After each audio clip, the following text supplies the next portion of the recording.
What's good, everyone? OJ here. Welcome back to another video. Today we've got some interesting topics to go over, but before we get into that, please make sure you hit that like button, subscribe if you're someone new, and click that notification bell to get my videos first. Now, what we're starting out with here is a little bit of a developer controversy in the industry, because obviously we have Elden Ring, and this game has taken the internet and gamers by storm by its really cool game design. The fact that there isn't a lot on screen, it's not always telling you what to do, how the UI is designed, how you just kind of go about the world, fight, do different stuff, fight bosses, all sorts of things happen in this game, and many people are very happy with the results that the developers from software have been able to do, and this game's sales have been exploding. Now, I've talked about it myself. I think that Elden Ring is fantastic. I have no problem with the UI or the design of the game when it comes to like where you go and like the map and how things get done and the quests. I have no issues with that. The only issue that I really have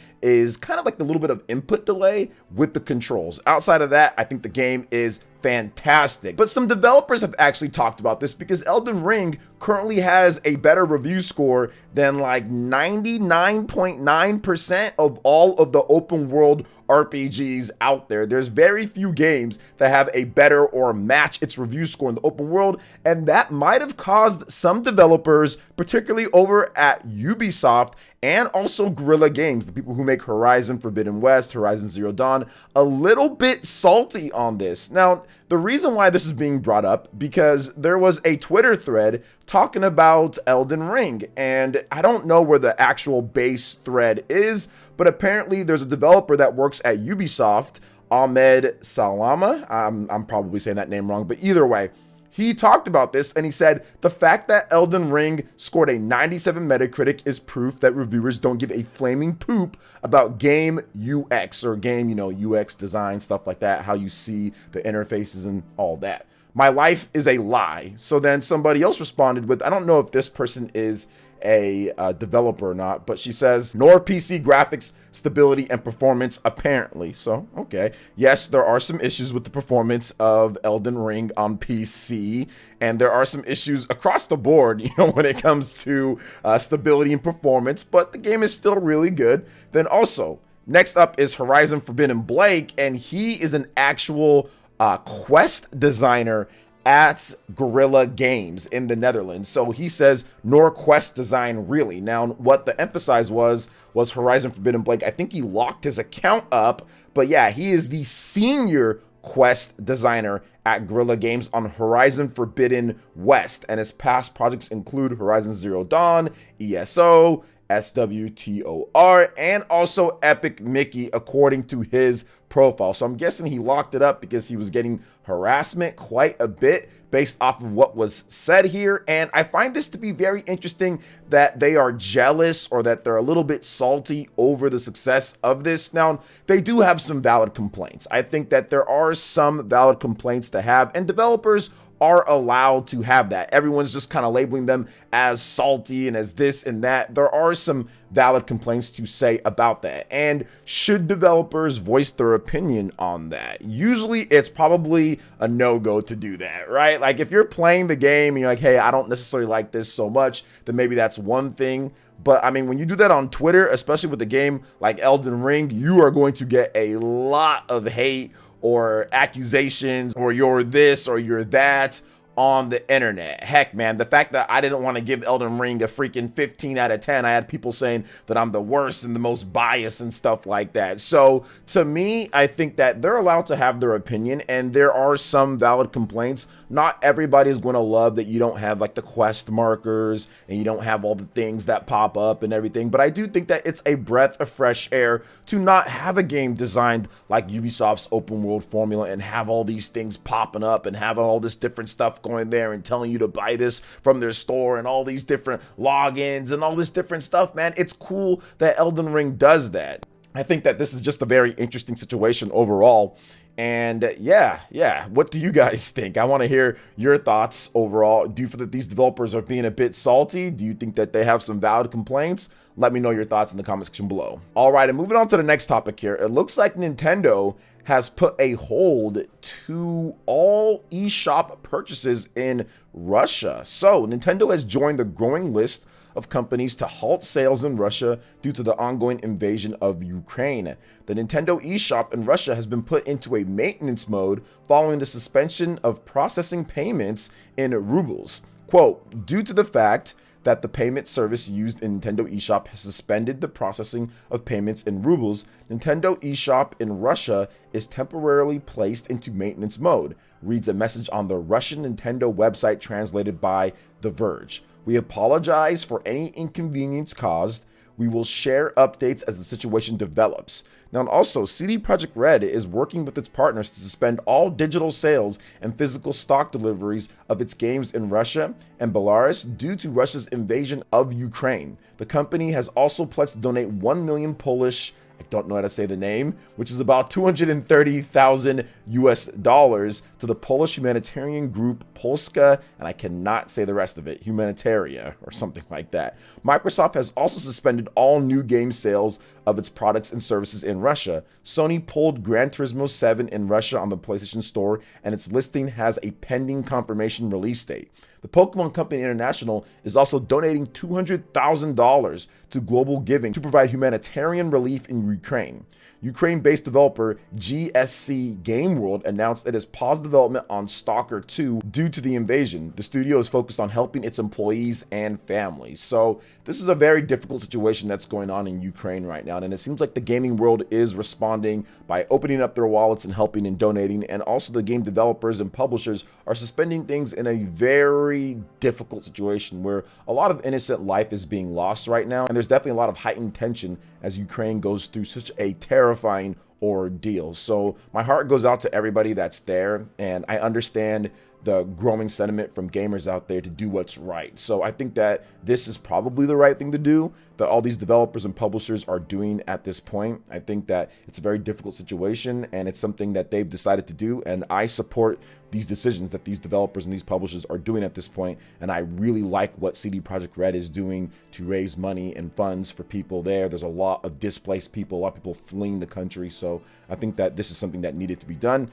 And yeah, I can't sit here and say that I'm against this decision from Nintendo or any of these other companies that are doing these type of things. So what are your thoughts on this whole situation with what Nintendo has done here and also the other companies? Let me know in the comment section below. All right, and moving into the next topic here, guys, it looks like we have a little bit of a microtransaction situation with Gran Turismo 7. So Gran Turismo 7's microtransactions can cost up to $40 for a singular car. Now, publisher Sony Interactive Entertainment have released Gran Turismo 7 worldwide recently on the PlayStation 4 and PlayStation 5. The microtransactions have now gone live, and it shows a big increase in price over Gran Turismo Sport. Now, 100,000 credits can be purchased for $2.49. 250,000 credits can be purchased for $4.99, 750,000 credits can be purchased for $9.99, and 2 million credits can be purchased for $19.99. The price of vehicles range from tens of thousands for the lowest spec vehicles all the way up to many millions for the high-end cars. Now, according to Video Games Chronicle, in Gran Turismo Sport, the majority of cars were priced at 99 cents to $4.99 each. The McLaren P1 GTR 16, which was $4.99 in Gran Turismo Sport, will set you back 3.6 million credits in Gran Turismo Sport. In order to acquire, you will need to purchase 2 million credits, twice for the total of $40. There are also other vehicles that will require you to spend $40. The Porsche 919 Hybrid 16 is available for 3 million credits, the Aston Martin Vulcan 16 for 3.3 million credits, and the Audi R18 TDI 11 for 3 million credits. There are also multiple vehicles available for 1 million credits. However, there is no option to purchase that many credits at once. This does mean that any car that is priced above 750,000 credits will require to be purchased for 250,000 or 750,000 credits multiple times, or to buy 2 million credits for $20. So there's an incorrect placing when it comes to what you can actually spend and what some of the cars are, forcing you to go up to the higher one and maybe have some money left over, which is definitely frustrating for some of the gamers out there. But one of the things that I looked at, because the first reaction is like, what, this is not cool, like this is way too much, but it does seem like there is ways that you can earn all of these credits in the game, of course, and that it doesn't seem like it takes too long at all. But people have went back and forth, because I'm not a Gran Turismo person anymore, but I've seen that some people are saying that they're unlocking cars just fine. It just takes a lot longer to do so. This is something that was very similar to what I would say a lot of developers have done, but Street Fighter on the PlayStation 4, that game, you can have fight credits, you can earn it, or you can just buy it outright, but the fight credits just take too long. So I'll just say this, as someone who's been playing games for a long time, like this type of stuff, I'm not necessarily the biggest fan of it. When you buy a game for $70 on the PlayStation 5 and then you still have all this other stuff, yeah, you can earn it in game, but $40 for a single car seems a bit excessive when it comes down to it, if you're just trying to save a little bit of time to get a certain car that you want. So it's very unfortunate that this type of practice is even in gaming. I'm not a fan of it across any system, whether it's Microsoft, Sony, or Nintendo, and gamers just have to make their own decisions whether they want to support this type of practice, or if they just want to play the game and earn the credits themselves, or do what they want at the end of the day. So no hate towards me when it comes to the game overall. I'm pretty sure you can earn the credits in game and have fun and all of that, but this is just not the type of thing that I'm looking forward to playing, or even, you know, spending my money on at the end of the day. But I do know that Gran Turismo is a fantastic game. It's gotten great reviews out there, doing really well. People are buying the game as well. So I'm happy for everybody who is enjoying the game for what it is. So what are your thoughts on Gran Turismo's microtransactions? Let me know in the comment section below. All right, and heading into the final topic here, guys, we've got a really good fighting game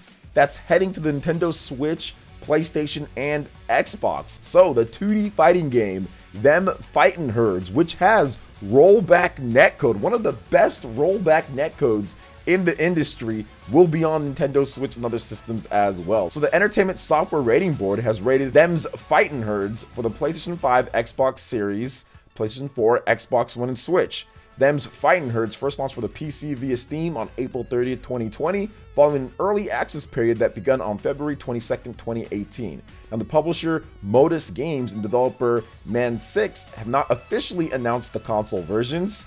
Here is the Entertainment Software Rating Board's description of the game. This is an action game in which players assume the role of a pony-like character battling evil forces. Players explore dungeon locations, search for artifacts, and encounter cartoony enemies, wolves, snakes, bears, to fight.